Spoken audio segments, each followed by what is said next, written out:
Hey, it's Brenton. Hey, today's topic is how to refer your lender. Okay, I'm going to do this in two parts. Number one, I'm going to kind of describe some scripts that you can use for that conversation, that connecting conversation. And then number two, the why behind why I suggest you do it the way that I'm suggesting. So number one, you've met with these clients, you got them set up on a search, you're excited to help them find a home. The next step is they got to get pre-qualified. Let's say they already have a lender.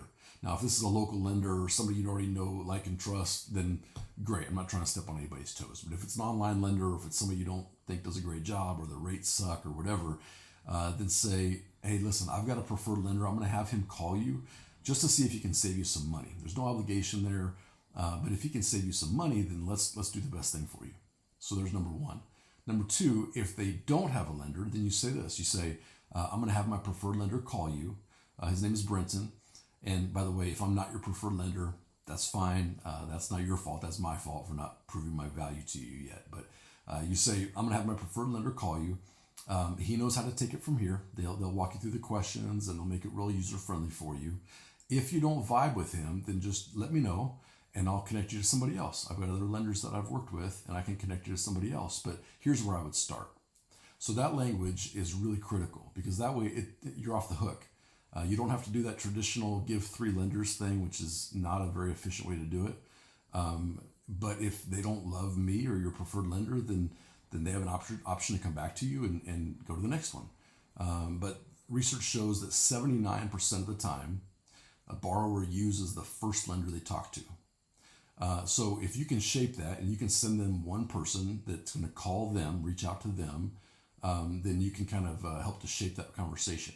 The danger, and here's some of the whys, the danger in doing the three lender system is that one, it leaves it a stressful situation back in the hands of the client, which is really uncomfortable. That's not an efficient way to do it. Now this client has to do background checks and or pin the tail on the donkey and pick one of the three, and they don't know what questions to ask. There's going to be some huge call reluctance there in them reaching out to the lender. You want them to be pre-qualified as fast as possible. And a lot of times people are going to kind of sit on that because they're not sure. And they're going to ask their friends, well, who would you use instead of just going to the people that you already know can do a good job. It's just an ineffective system. Again, they don't know the questions to ask. And so usually they'll come up with, so what are rates like right now?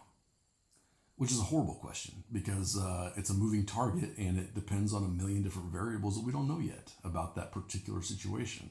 So, but if you leave it into their hands to go find and go start that conversation with a lender, then it's just a really uncomfortable pain point for them. The better opportunity is for a lender to reach out who already knows exactly what questions to ask and answer. I always have the desire to talk with a client before they do an application. That way, in 10 to 15 minutes, I can know a ton about their situation. I know where the pain points might be. I know what kind of documentation we're going to need to get them pre-approved. It's not just, I'm never going to just send them an application link and say, I'll talk to you when it's done.